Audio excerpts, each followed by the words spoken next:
Assalamualaikum warahmatullahi wabarakatuh. Waalaikumsalam warahmatullahi wabarakatuh. Bismillahirrahmanirrahim. Alhamdulillahi rabbil alamin. Wassalatu wassalamu ala ashrafil mursalin wa ala alihi wa ashabihil mujahidin at-tahirin, amma ba'du. Saudara-saudara kaum muslimin rahimakumullah. Sebagai kelanjutan dari pembicaraan kita tentang serial para nabi, maka pada pertemuan kali ini kita akan membicarakan riwayat tentang Nabi Sulaiman alaihi salam dan Ratu Balqis. Nabi Sulaiman adalah putra dari Nabi Daud alaihi salam, yang Nabi Daud ini merupakan keturunan yang ke-12 dari Nabi Yakub. Pada diri Nabi Sulaiman bertemu kebesaran dunia dan kebesaran akhirat. Ya, beliau seorang raja, ya, beliau seorang rasul. Ya, beliau seorang pemimpin agama. Ya, juga beliau adalah seorang pemimpin negara. Alangkah idealnya memang jikalau ulama menjadi umara, atau jikalau umara adalah seorang ulama. Dengan posisinya sebagai ulama, maka nilai kepemimpinannya terpelihara dari segala macam bentuk penyelewengan. Dan dengan kedudukannya sebagai umara, dia akan lebih efektif memberikan komando kepada rakyatnya untuk hidup melaksanakan perintah-perintah Allah. Tetapi oleh karena orang yang sekaligus jadi ulama dan umara termasuk jenis makhluk langka, maka agama hanya akan memberikan pesan agar yang bernama ulama dan umara saling bekerja sama untuk kemaslahatan dan kemanfaatan rakyat. Ulama adalah ulama, umara adalah umara. Jikalau keduanya bisa berjalan dan berdampingan dengan baik, rakyat akan jadi nikmat. Tapi kalau keduanya centang perenang, tentu rakyat akan jadi kiamat adanya. Ma'asyiral muslimin rahimakumullah. Mengapa figur Nabi Sulaiman adalah figur yang bertumpu kebesaran dunia dan akhirat? Kita lihat dari sejarah bahwa Allah memberikan mukjizat kepada para rasulnya biasanya sesuai dengan kecenderungan umat yang dihadapi pada waktu itu. Umat yang dihadapi Nabi Musa alaihi salam adalah umat yang senang kepada kegagahan, suka kepada bentuk badan yang kuat. Oleh karenanya mukjizat yang diberikan Allah kepada Nabi Musa berupa kekuatan, baik tongkat maupun tenaganya. Sebaliknya, umat di zaman Nabi Isa alaihi salam cenderung berbangga dengan kemahirannya di bidang ilmu kedokteran dan ketabiban. Maka mukjizat yang diberikan Allah kepada Nabi Isa adalah mukjizat yang bisa mengatasi semua itu, sehingga Nabi Isa dengan izin Allah bisa menyembuhkan orang yang kena penyakit kusta, belang, bahkan sampai bisa menghidupkan orang mati dengan izin Allah. Di zaman Nabi Muhammad sallallahu alaihi wasallam, kecenderungan umat kepada kemampuan bersyair, sehingga ketika itu yang dihargai adalah ujung tombak dan ujung pena. Ujung tombak dalam arti pahlawan perang, dan ujung pena dalam arti seniman dan penyair. Maka di antara mukjizat terbesar yang diberikan kepada Nabi adalah Al-Quranul Karim, yang keindahan gaya bahasanya tidak seorang penyair pun sanggup menandinginya. Di zaman Nabi Sulaiman alaihi salam, kebesaran dan kemegahan dunia, kekuatan dan kejayaan menjadi ukuran. Kita tahu bahwa Jalut yang dihadapi oleh Nabi Daud adalah seorang yang bertubuh besar dan gagah perkasa, yang dalam sejarah lebih kita kenal dengan nama Goliat misalnya.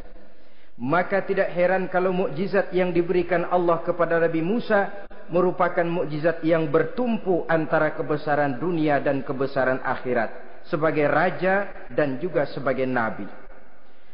Tetapi yang patut menjadikan pelajaran buat kita terhadap seluruh kebesaran yang diberikan itu, Nabi Sulaiman berkata, "Haza min fadli Rabbi liyabluwani aashkuru am akfuru."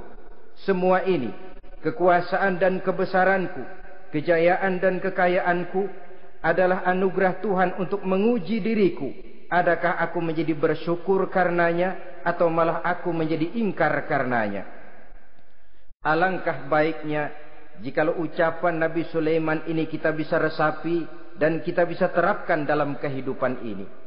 Seorang pedagang yang berhasil berkatalah seperti perkataan Nabi Sulaiman. Seorang pejabat dengan kedudukan tinggi berkatalah seperti perkataannya Nabi Sulaiman. Seorang ulama dengan posisi sebagai pemimpin yang non formal berkatalah seperti perkataan Nabi Sulaiman. Seluruhnya berkata, "Haza min fadli Rabbi." Seluruhnya ini adalah karunia Allah untuk menguji diriku, adakah aku bersyukur atau aku menjadi ingkar karenanya. Inilah sekelumit tentang kebesaran Nabi Sulaiman alaihi salam. Pada usia 13 tahun, beliau sudah mewarisi kerajaan ayahnya Nabi Daud dengan meninggalnya Nabi Daud alaihi salam. Dan sejak itu keistimewaan Nabi Sulaiman alaihi salam sudah nampak dalam kehidupan. Beberapa keistimewaan bisa kita catat dari pribadi Nabi Sulaiman ini. Pertama, beliau cerdik, cerdas dan bijaksana, dan tentu saja harus begitu. Kalau Rasul goblok, mana ada umat yang mau ikut. Tetapi kecerdikan dan kecerdasan serta sifat bijaksana ini nampak dari beberapa kisah yang pernah dihadapinya. Pertama, di saat beliau berumur 11 tahun, ketika itu yang menjadi raja adalah ayahnya Nabi Daud, datang mengadu seorang petani bahwa sawah ladangnya, tanaman-tanaman yang ditanamnya habis dimakan oleh binatang ternak dari tetangga di sebelahnya. Maka ia mengajukan usul agar binatang ternak yang memakan tanam-tanamannya itu diberikan saja kepadanya. Nabi Daud meluluskan permintaan petani ini, tapi Nabi Sulaiman berkata, "Ayah, maafkan saya. Kalau boleh saya mengajukan usul, jangan seluruh binatang ternak gembala itu diberikan kepada petani. Akan lebih baik kalau binatang ternak yang memakan tanam-tanamannya itu diberikan kepada si petani selama 1 tahun. Apabila ia berkembang biak, beranak, hasil susunya seluruhnya selama 1 tahun itu boleh dimanfaatkan oleh petani tadi. Dengan demikian saya rasakan ini merupakan satu yang lebih adil ketimbang yang tadi itu." Keputusan Nabi Sulaiman ini diterima baik oleh ayahnya, oleh si petani, dan oleh si gembala tadi. Pada usia 11 tahun, ia sudah menunjukkan kecerdikan, kecerdasan, dan sifat yang bijaksana. Contoh yang kedua, ada 2 orang ibu yang pada saat akan bekerja di ladang, masing-masing meletakkan bayinya di satu tempat. Lalu keduanya pun asyik pergi bekerja. Sedang kedua ibu itu bekerja dengan asyiknya, datanglah seekor serigala menerkam salah seorang anak bayi tadi. Dan kemudian dibawanya. Tinggallah anak bayi seorang. Ketika kedua ibu tadi kembali ke tempat dia meletakkan anaknya, maka keduanya lalu berebut anak yang satu itu. Jadi kasus berebut bayi rupanya memang sudah ada dari dulunya. Yang satu berkata itu anaknya, yang lain mengaku itu pun juga anaknya. Akhirnya keduanya mengadu kepada Nabi Sulaiman. Masing-masing ngotot, tidak ada yang mau mengalah. Akhirnya kata Nabi Sulaiman, "Kalau kamu berdua tidak ada yang mau mengalah, sudahlah begini saja. Berikan bayi itu kepada saya, akan saya belah 2 supaya adil. Masing-masing kamu bawa sarang sepotong." Ibu yang seorang berbinar matanya, kelihatannya gembira dengan keputusan itu. "Saya setuju Nabi Sulaiman, ini keputusan yang sangat adil. Betul, belah 2 saja bayi itu." Tapi ibu yang seorang malah berurai air matanya, membasahi pipinya. "Ya Sulaiman, daripada Tuhan belah dua anak itu, biarlah berikan saja kepada ibu yang mengaku tadi itu. Tidak sampai hati saya melihat anak yang begini ini harus menjadi korban. Biarlah dia diasuh oleh ibu yang mengakuinya tadi, asal dia tetap hidup." Nabi Sulaiman tersenyum lalu berkata kepada ibu yang berurai air mata tadi, "Ambillah anak ini, Bu, karena ia memang benar anak ibu.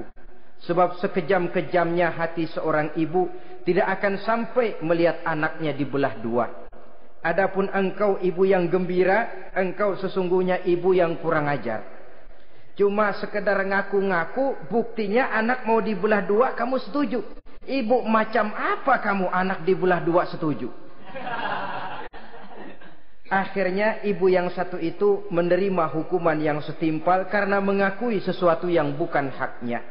Di sini kita lihat kebijaksanaan yang dimiliki oleh Nabi Sulaiman alaihi salam.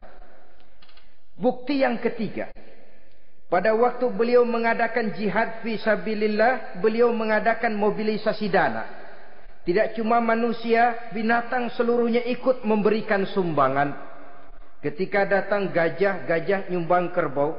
Datang kerbau, kerbau nyumbang kambing. Datang kambing, kambing nyumbang ayam. Datang ayam nyumbang burung. Datang burung nyumbang balang. Datang balang nyumbang semut.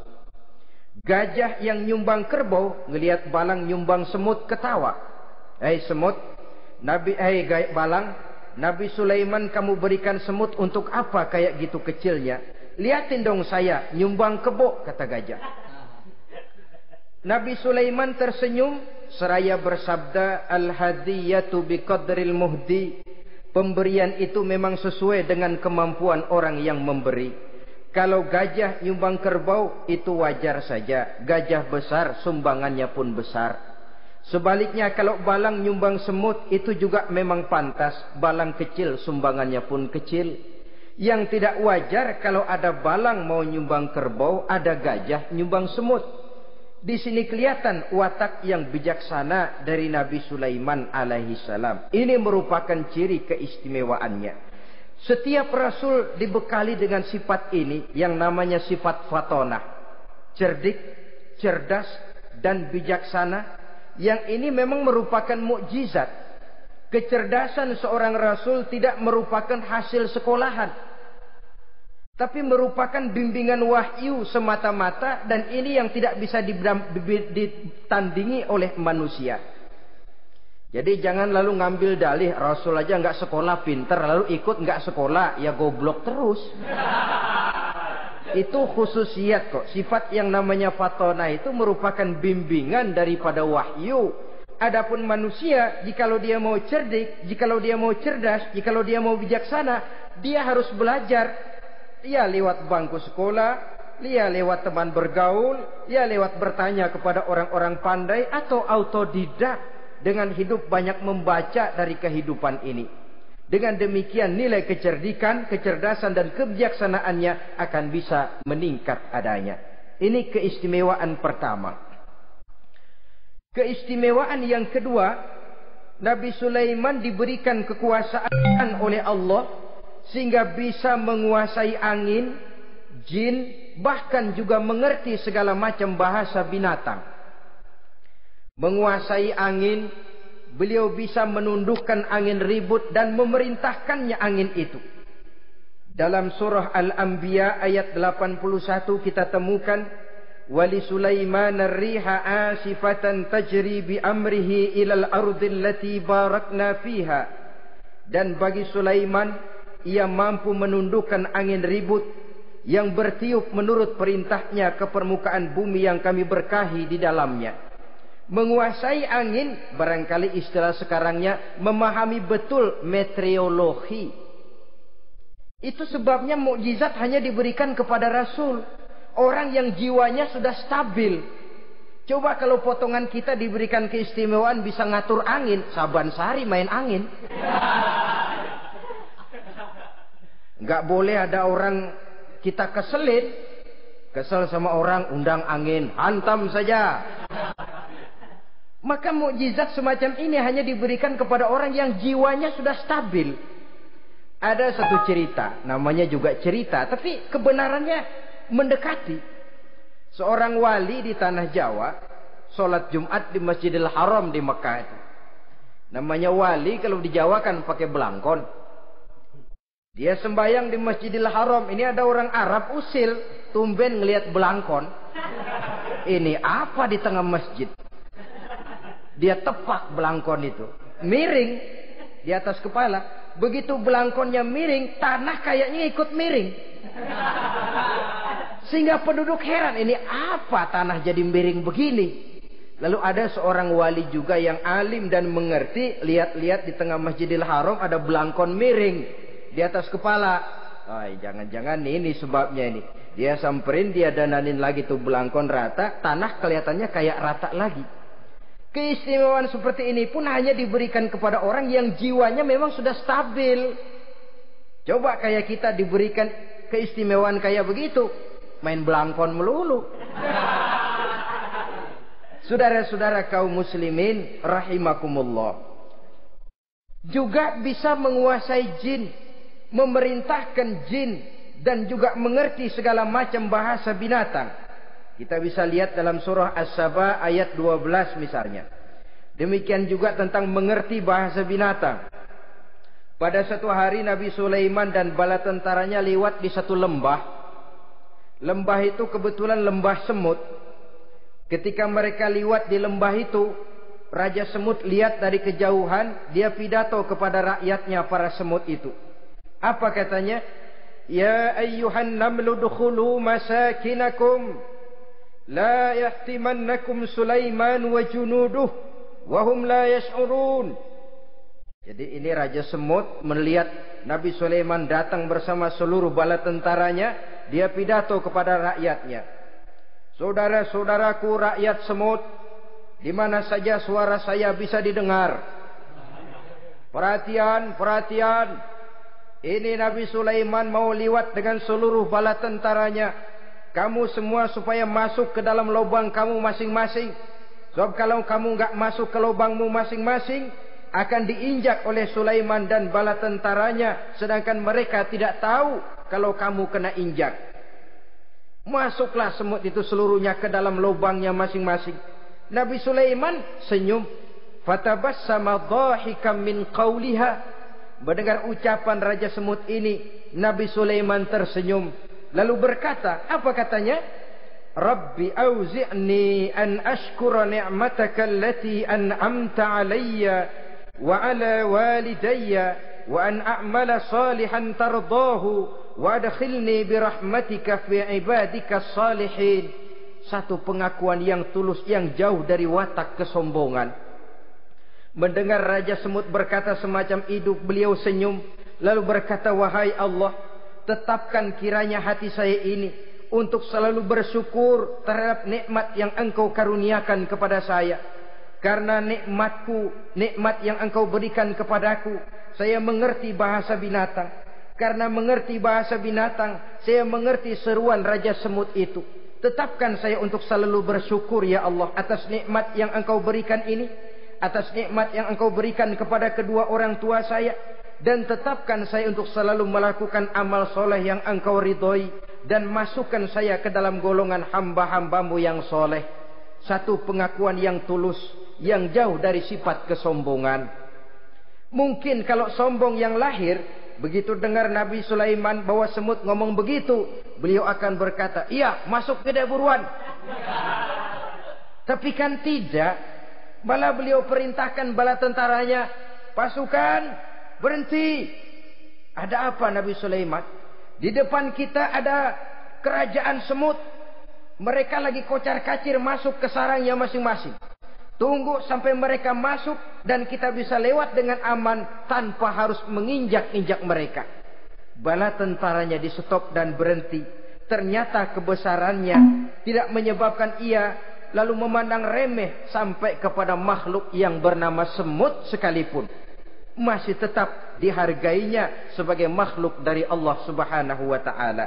Sesuatu yang perlu menjadi contoh kita semua.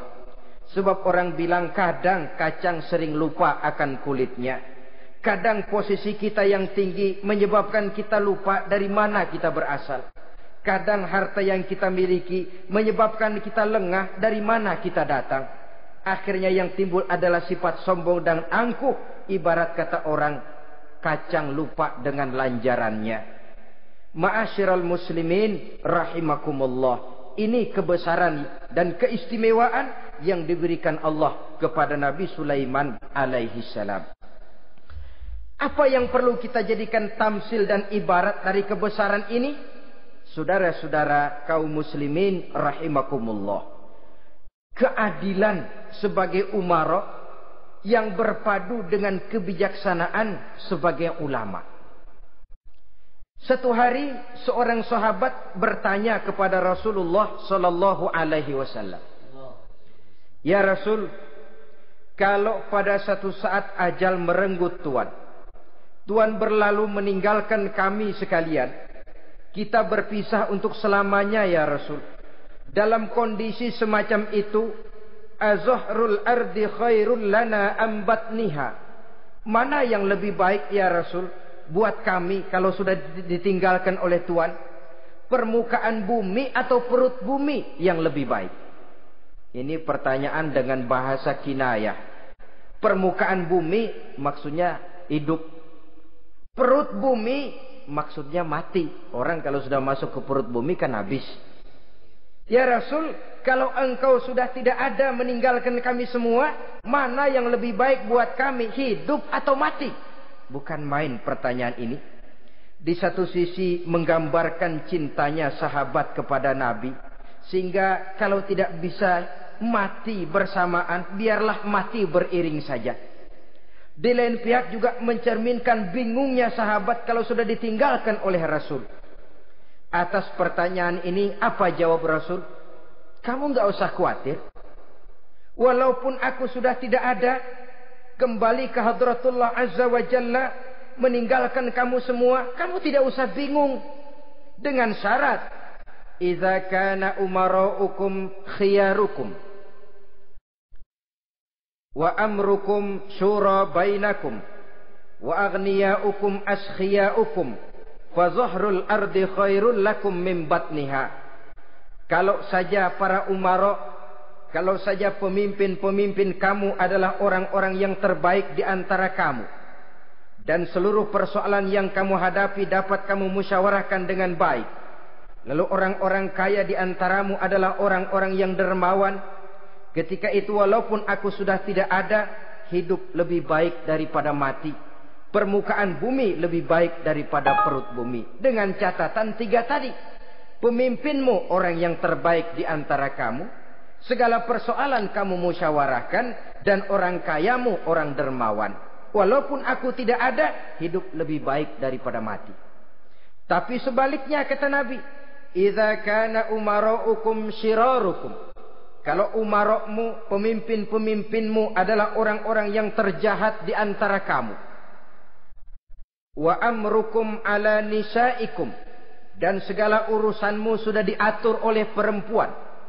Walaupun dia tidak naik di bidang eksekutif, tidak memegang kekuasaan, tapi kekuasaan bayangannya jauh lebih menentukan daripada kekuasaan yang sesungguhnya. Kalau perempuan sudah ikut campur mengaturmu, kemudian wa askhiyaukum bukhalaukum. Orang-orang kaya di antaramu adalah orang-orang yang bakhil bin pelit alias kikir. Maka ketika itu kata Nabi, fabatnul ardi khairul lakum min zahriha. Perut bumi lebih baik daripada permukaan bumi. Apa yang bisa diharapkan dari pemimpin yang zalim, perempuan yang sok kuasa, dan orang-orang kaya yang bakhil dan pelit? Dalam kondisi semacam itu, bertemulah kita dengan yang bernama kiamat. Dan kalau sudah kiamat macam itu kata Nabi, perut bumi lebih baik daripada permukaan bumi. Maka yang kita perlukan sekarang adalah kerjasama antara ulama dengan umara. Ulama bukan umara, umara pun bukan ulama. Harus saling kerjasama dan jangan saling memperalat. Kerjasama menurut bidangnya masing-masing menjadi yang terbaik di bidangnya. Jangan sudah jadi kiai karena ingin berpartisipasi aktif lalu pindah jadi pemborong jembatan. Tidak sadar akan profesinya. Dan orang lalu tidak bisa berkata, apaan kiai mubalik bisanya cuma ngomong saja. Sekarang kan zaman pembangunan perlu karya nyata. Mana ada ustadz kiai mubalik bikin irigasi? Cuma pidato saja. Apa kemiskinan bisa diatasi dengan pidato? Ini juga orang tidak ngerti urusan. Wong Nabi saja ngajarin kok. Iza wusidal amru ila ghairi ahlihi fantaziris sa'ah. Yang kemudian diterjemahkan dalam manajemen modern. The right man on the right job. Bahwa persoalan harus diserahkan kepada orang yang memang ahlinya. Lah kalau kiai ngurus irigasi, apa nanti lurah mau ngajar fikih? Camatnya ngajar tafsir. Kacau jadinya. Makin ruwet jalur birokrasi, makin banyak orang meninggalkan profesi dan malah melaksanakan sesuatu yang bukan profesinya. Untuk memberesi keruwetan birokrasi termasuk diantaranya menanamkan kesadaran profesi yang menimbulkan kebanggaan dan kebanggaan yang membuahkan tanggung jawab terhadap profesi itu. Sebab orang kalau sudah bekerja menurut profesinya, walaupun tidak kaya tapi hidupnya tenang. Kenapa? Karena panggilan jiwanya. Seorang kiai yang diajak ngobjek, walaupun objeknya gol puluhan juta, kaya belum tentu tenang. Karena saya yakin bukan ke sana panggilan jiwanya. Ma'asyiral muslimin rahimakumullah. Itulah sebabnya kerjasama ulama membangun lingkungannya, ulama membangun manusianya, umarok membangun lingkungannya, sehingga terciptalah wujud daripada pembangunan manusia seutuhnya, ya zahirnya, ya batinnya. Seluruh kita berpartisipasi, hanya bidangnya saja yang berbeda-beda. Jangan yang satu merasa lebih berjasa dari yang lain. Jangan yang satu merasa lebih penting dari yang lain. Seluruh kita penting, seluruh kita berjasa, cuma bidang kita saja yang berbeda-beda. Inilah bahasa Quran, kullun ya'mal ala syakilatih. Setiap orang bekerja menurut profesinya masing-masing. Ma'asyiral muslimin rahimakumullah. Kita kembali kepada riwayat Nabi Sulaiman alaihi salam. Satu hari ketika beliau sedang menginspeksi pasukan, berkumpullah pasukan beliau itu, ya tentara yang manusianya, ya pasukan jinnya, ya seluruh binatang-binatangnya berbaris. Beliau selaku inspektur upacara mengadakan inspeksi pasukan. Dari sekian pasukan-pasukan yang diperiksanya pada waktu itu, Nabi Sulaiman melihat tidak terdapat burung hudhud. Beliau bertanya-tanya, "Ma liya aral hudhuda am kana minal ghaibin?" Kemana burung hudhud? Orang lain pada kumpul, dia sendiri tidak ada. Awas kalau dia datang. Kalau dia tidak bisa memberikan alasan yang tepat kemana dia, akan saya berikan sanksi dan hukuman. Ini namanya pemimpin yang bertanggung jawab toh. Seorang pun dari yang dipimpinnya tidak ada, menjadi pertanyaan. Tidak lama kemudian datang burung hudhud. Begitu datang lalu memberikan laporan kepada Nabi Sulaiman. Kalau istilah sekarang, begitu dia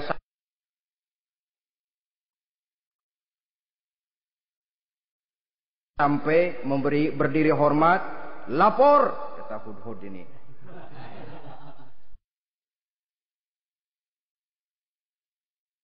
Bagaimana hudhud?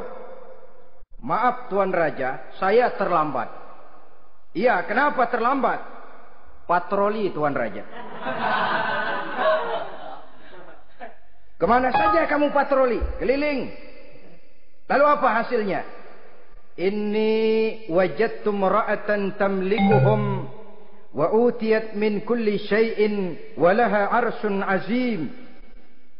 Saya baru patroli ke satu negara yang bernama Sabah, Tuan Raja.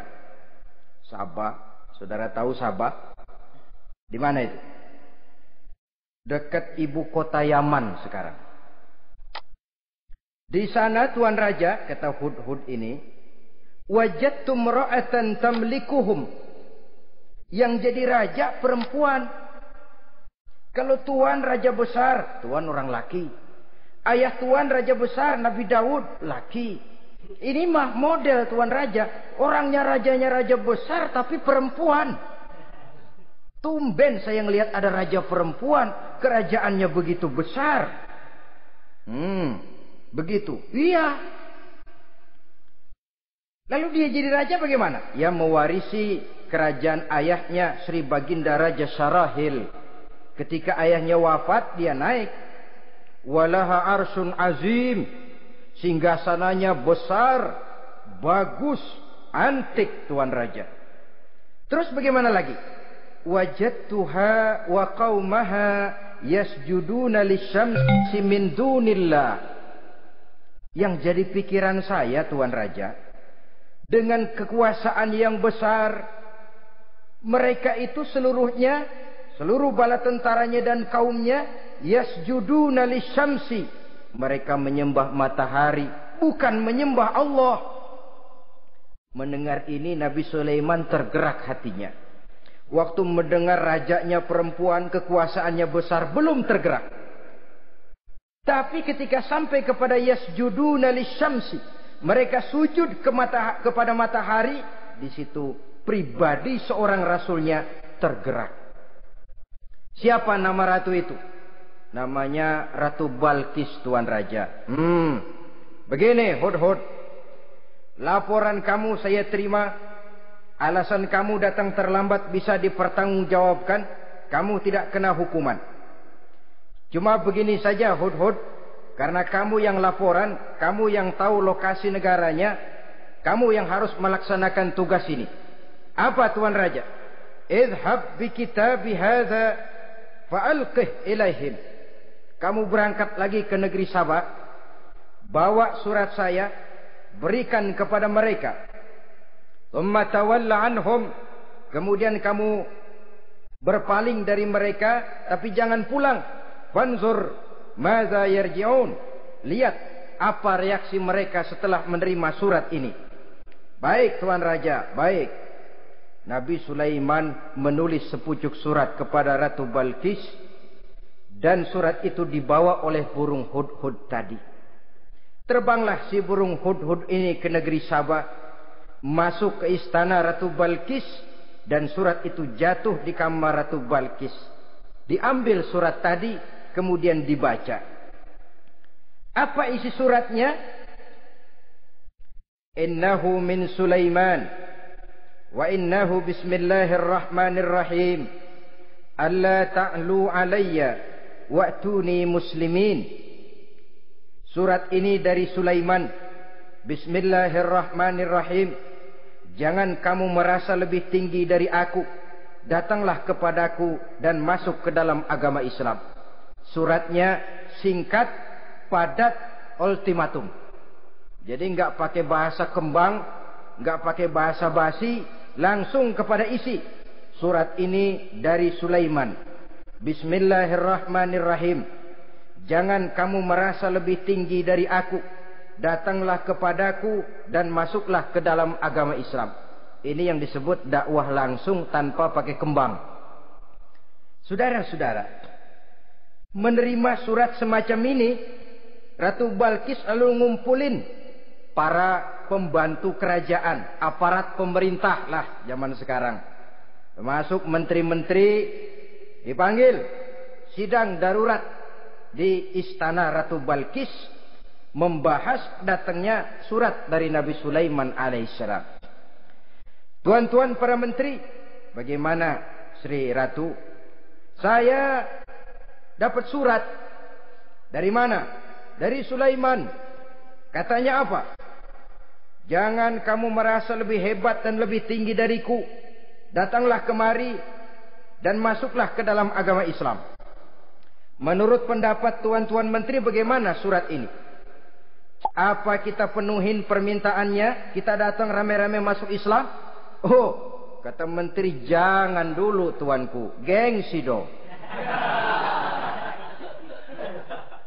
Kita ini kan kerajaan besar, tentara kita gagah, masa mau menyerah tanpa syarat? Soal nanti kita kalah atau menang itu soal lain, Tuan Perdana Menteri, Tuan Ratu. Tapi bahwa kita punya harga diri itu harus kita tunjukkan lebih dulu. Jadi menurut Tuan Menteri bagaimana? Kami sih nunggu komando Tuan Putri saja. Artinya kalau boleh perang saja. Cuma mau duluin takut dikira nyelongcong. Kami sih gimana komando Tuan Ratu saja. Tuan komandokan berangkat, kami segera berangkat. Terserah Tuan Putri, kami seluruhnya loyal, taat dan setia menunggu titah dari Sri Paduka Ratu. Terima kasih para menteriku. Soal kesetiaanmu saya tidak meragukan. Tapi perang dimanapun selalu membawa kerugian. Kita menang rugi, tentu jatuh korban. Apalagi kalau kita kalah. Dan raja-raja yang mengalahkan negeri-negeri lain selalu membawa kehinaan kepada negeri yang dikalahkannya. Jadi bagaimana? Sekarang begini saja. Kita ambil jalan tengah. Lalu diplomasi dulu. Diplomasi macam apa Tuan Ratu? Kita kirim utusan kepada Nabi Sulaiman. Dari sana nanti kita lihat reaksinya. Saya memang selama ini sudah dengar siapa itu Nabi Sulaiman. Katanya orangnya masih muda, masih bujangan, bijaksana, kekuasaannya besar, tentaranya hebat. Cuma kan baru berita, kita cek. Jadi diplomasi macam apa Tuan Ratu? Kita kirim utusan kepada Raja Sulaiman. Kita bawakan hadiah-hadiahnya. Yang mahal-mahal, mewah-mewah, menarik. Pokoknya yang terbaik di negeri kita, berikan kepadanya. Lihat reaksinya. Kalau dia tergiur dengan hadiah itu, dia raja. Bukan nabi. Tapi kalau dia menolak hadiah itu, dia memang nabi. Dan apa reaksi kita nanti tergantung sikap Nabi Sulaiman. Aha, kalau begitu setujulah Ratu. Itu memang bijaksana. Diplomasi dulu. Iya, jangan datang-datang main perang aja loh. Perang sih gampang. Tapi ini kan ada meja perundingan. Sepanjang masih kita bisa menempuh jalan damai, damai saja dulu. Baik. Maka diaturlah satu barisan diplomasi untuk menuju Palestina, kerajaan Nabi Sulaiman alaihi salam. Rombongan terdiri dari 500 orang laki-laki dan 500 orang perempuan. Yang laki ganteng, yang perempuan cantik. Yang laki dikendarai dengan kuda-kuda pilihan dan yang perempuan dikendarai dengan keledai-keledai pilihan. Kuda dan keledai pun dihiasi begitu rupa. Pelanaknya yang terbagus dilapis dengan sutra. Sedangkan bawaan-bawaannya tidak lain daripada intan, berlian, mutiara, jamrud, yakut, kesturi yang dilapis dengan sutra tenun yang asli. Pendeknya hadiah yang serba wah. Dan rombongan ini dipimpin oleh seorang diplomat ulung dari negeri Sabah bernama Munzir bin Amru. Ini ahli diplomasi dari negeri Sabah. Dipesanlah oleh Ratu Balkis, kalau datang nanti kamu ke negeri Sulaiman, sikapmu harus begini, begini dan segala macam. Ditatar dulu. Sebab ini mau diplomasi tingkat tinggi. Baik Sri Ratu. Nah, sudah mendengar perundingan ini, burung hudhud pulang ke negeri Nabi Sulaiman. Apel lagi, lapor Tuan Raja. Bagaimana hudhud? Sikapnya mereka akan mengutus utusan dengan membawa berbagai macam hadiah untuk datang ke negeri kita. Baik. Nabi Sulaiman kumpulkan tentaranya, terutama para jin. Hei tentaraku, khususnya kalian para jin, akan datang rombongan tamu besar ke negeri kita. Maka mulai saat ini saya komandokan, kamu bangun satu istana yang megah, yang belum pernah ada dalam waktu yang relatif singkat. Dan lantai daripada istana itu harus dilapisi dengan kaca-kaca tebal yang bening, bawahnya diisi dengan air, diisi dengan ikan-ikan hias yang indah-indah. Baik Tuan Raja. Maka tentara Nabi Sulaiman, sejak manusia sampai binatang sampai jin, semuanya kerja bakti membangun istana yang megah. Sehingga sebelum rombongan kerajaan Sabah ini sampai, istana sudah selesai. Mereka masuk ke dalam istana Nabi Sulaiman. Begitu melihat lantainya gemerlapan air, masing-masing pada ngangkat kain. Takut kainnya basah. Waduh, ini istana kebanjiran begini pikiran. Kata Nabi Sulaiman, nggak usah diangkat kainnya, nggak usah. Ini dilapis kaca, cuma bawahnya memang kolam. Kolamnya berisi ikan. Oh, bengong. Bengong aja pada melongo mulutnya. Saudara-saudara, jadi persis orang yang tinggal di puncak gunung datang ke tengah-tengah kota. Kan noraknya minta ampun. Apaan aja ditunjuk. Apaan aja dilihat, apaan aja ditunjuk. Ini ya, itu ya, wah. Wah, sudah semuanya serba wah. Jadi kalau istilah tingkat diplomasinya, mereka sudah kalah mental. Dan itu sudah kemenangan pertama dari Nabi Sulaiman. Sudah shock. Mereka merasa negeri Sabah kaya, luar biasa, hebat. Begitu datang ke negeri Sulaiman, mereka jadi orang norak kayaknya. Sudah kumpul, nah selamat datang tuan-tuan ke negeri kami. Ada pesan apa? Majulah Munzir bin Amru. Tuan Sulaiman, bagaimana? Kami diutus oleh Sri Baginda Ratu Balkis untuk menyampaikan hadiah-hadiah yang kami bawa ini. Intan, berlian, yakut, jamrud, kesturi, dan barang-barang mahal lainnya. Mudah-mudahan Tuan bisa menerima dengan senang hati. Nabi Sulaiman tersenyum. Lalu beliau berkata, "Atumiddunani bimalin, fama atani Allahu khairun mimma atakum." Kamu mau memberikan saya seluruh hadiah-hadiah permata intan ini, padahal apa yang telah diberikan Allah kepada saya jauh lebih baik dari apa yang telah diberikannya kepadamu. Kamu merasa bahwa saya kekurangan semua ini? Ketahuilah tuan-tuan, saya punya lebih banyak dari apa yang tuan-tuan berikan sekarang ini. Irja' ilaihim, bawa pulang kembali seluruh hadiah ini. Sampaikan salam saya kepada ratumu, Ratu Balkis. Falanatiyannahum bijunudin la qibala lahum biha. Kalau mereka tetap tidak mau datang menyatakan keislaman, kami yang akan datang ke sana dengan seluruh bala tentara kami yang mereka pasti tidak akan sanggup menghadapinya. Saudara bisa baca dalam surah An-Naml ayat 36. Saudara hadirin ma'asyiral muslimin rahimakumullah. Kalau orang sudah silau dengan yang namanya upeti, hadiah, harta, secara mental dia sudah jatuh. Andai kata ketika itu Nabi Sulaiman menerima seluruh hadiah tadi, maka misi kerasulannya tidak akan jalan. Wibawanya hancur, dan dia tidak akan sanggup lagi mendakwahkan Ratu Balkis untuk masuk ke dalam agama Islam. Dia akan jadi cemoohan di negeri Sabah. Sulaiman ngomong aja dikasih hadiah telap.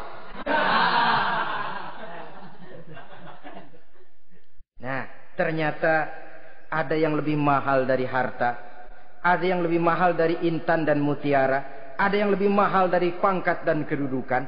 Apa dia? Harga diri. Dan itu yang langka sekarang ini. Lebih baik jalan kaki tapi kita bebas mendongakkan kepala kemanapun kita mau, daripada naik mobil empuk tapi mata nunduk saja nggak berani lihat ke atas. Kehilangan harga diri. Ulama yang kehilangan harga diri akan menyelewengkan ayat. Pejabat yang kehilangan harga diri akan melakukan segala macam penyelewengan dan lain sebagainya. Harga diri sesuatu yang mahal. Terutama di kota-kota besar, kota-kota yang menyandang gelar metropolitan, biasanya harga diri ini sudah tidak dihiraukan orang lagi. Cuma untuk uang yang relatif kecil, cuma untuk kedudukan yang temporer, orang tidak segan-segan mengorbankan sesuatu yang paling mahal yang bernama harga diri. Akhirnya suap merajalela, sogok menjadi-jadi, semir pun menjamur. Bahkan malah kadang-kadang jadi target. Sehingga ada pernah berita jabatan wakil gubernur katanya dikomersilkan. Siapa yang bisa memberikan sekian puluh juta dia akan naik. Ini kalau sudah begini ya salam. Orang itu kalau memperoleh satu jabatan karena mengeluarkan banyak uang, percayalah saudara, begitu dia naik ke jabatan itu, langkah pertama yang dia lakukan bagaimana supaya uangnya bisa kembali.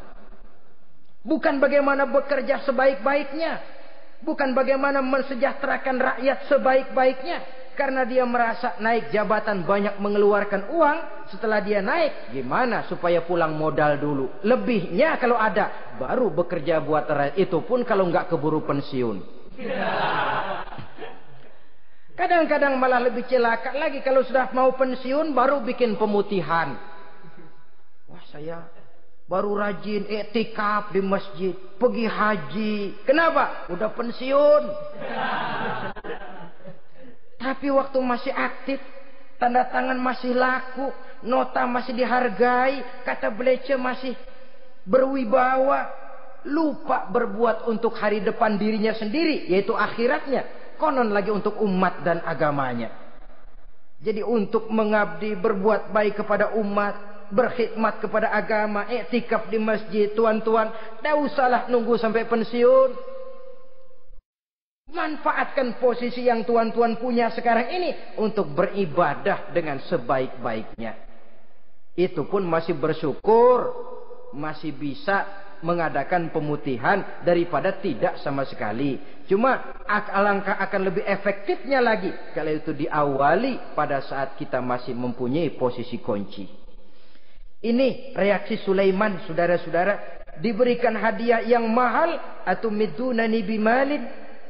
Kamu mau nyogok saya dengan hadiah ini, yang diberikan Allah lebih hebat dari yang kau bawa sekarang ini. Apa yang saya cari? Oleh Allah saya telah diberikan sesuatu yang lebih besar dari yang kau bawa.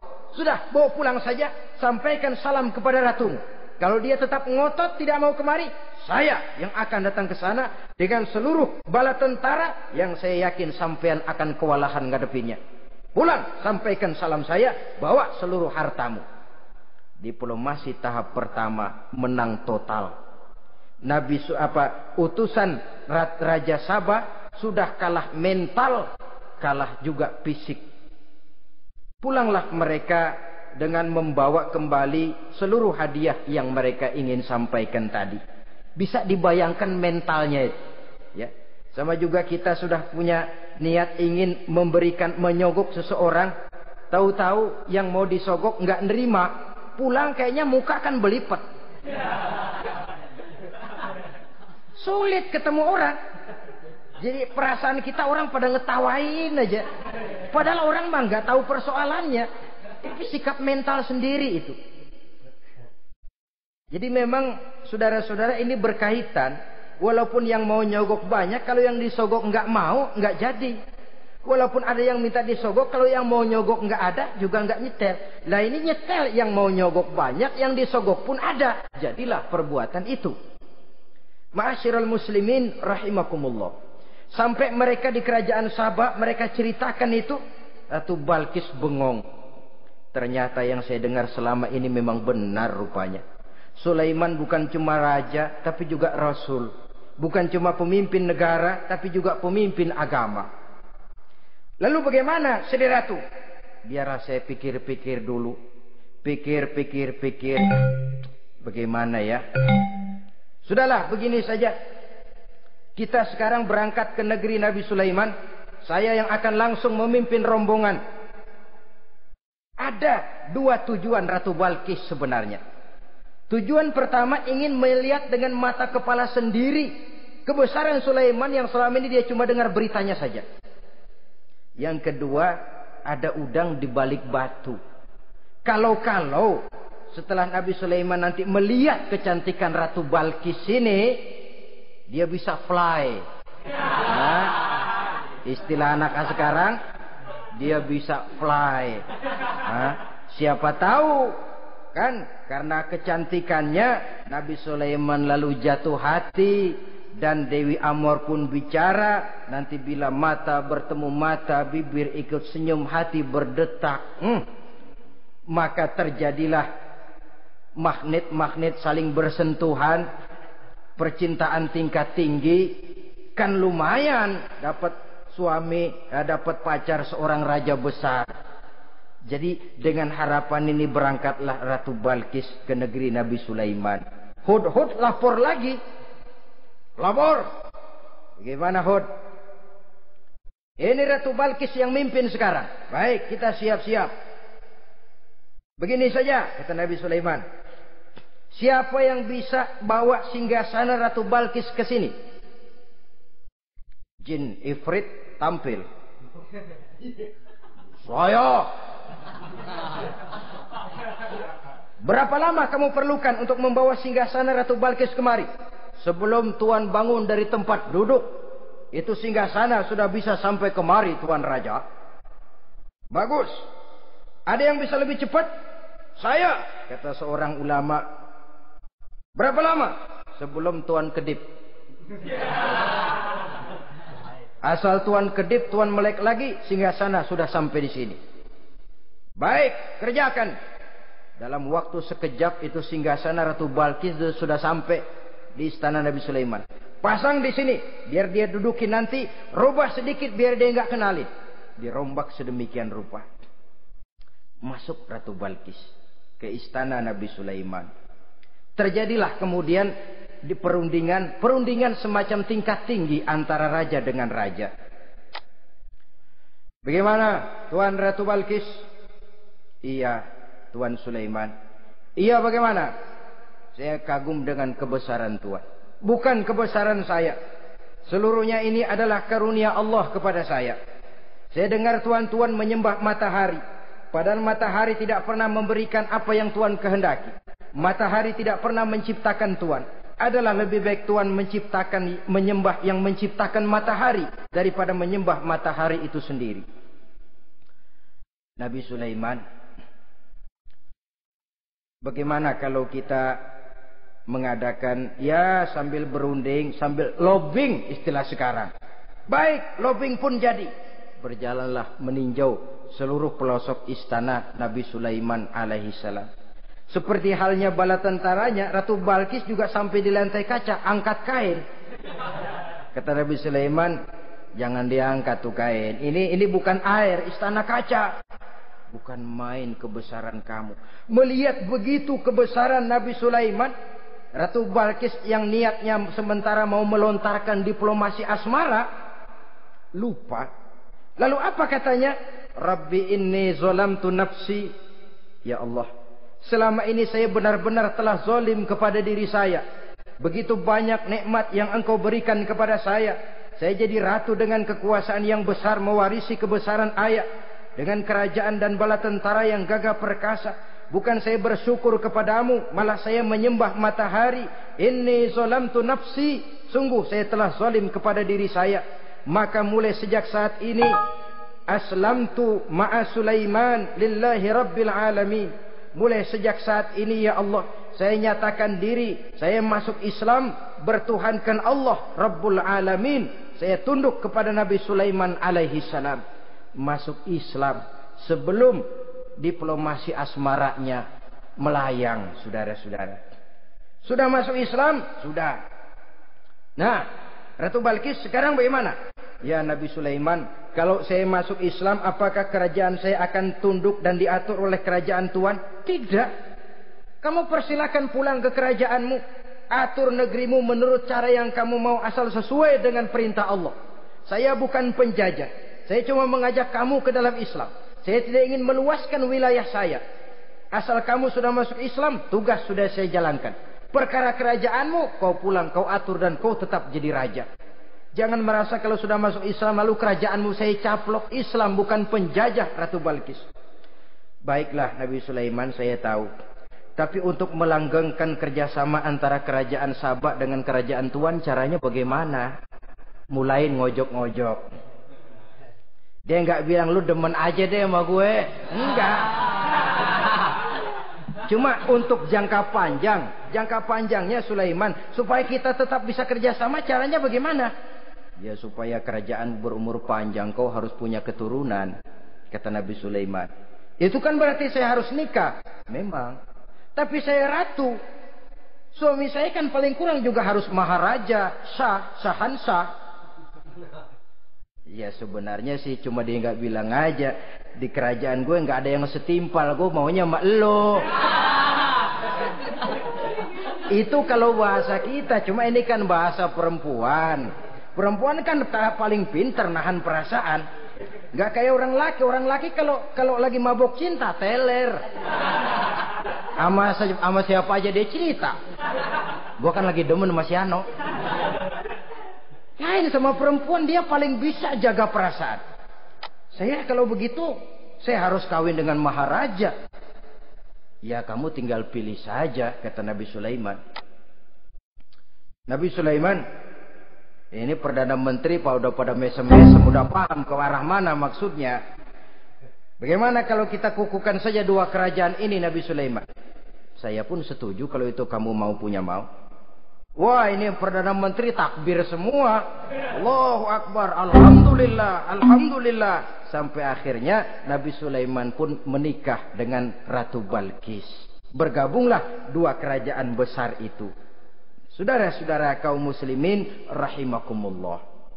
Kemudian setelah bertahun Nabi Sulaiman wafat. Tidak seorang pun tahu karena beliau wafat sedang pegangan tongkat. Ketika tongkat dimakanin rayap, rapuh, baru beliau jatuh. Orang tahu kalau Nabi Sulaiman sudah wafat.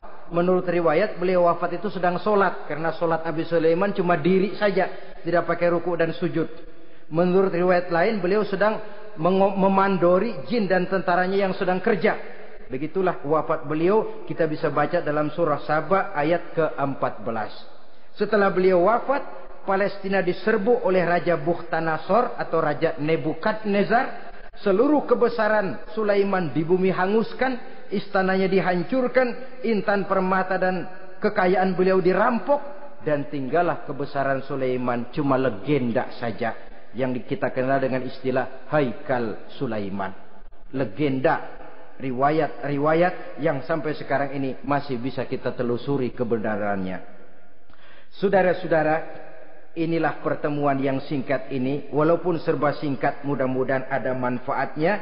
Dengan kesimpulan, seluruh anugerah yang ada pada kita hakikatnya karunia Allah. Marilah kita menjadi orang yang pandai bersyukur atas anugerah itu.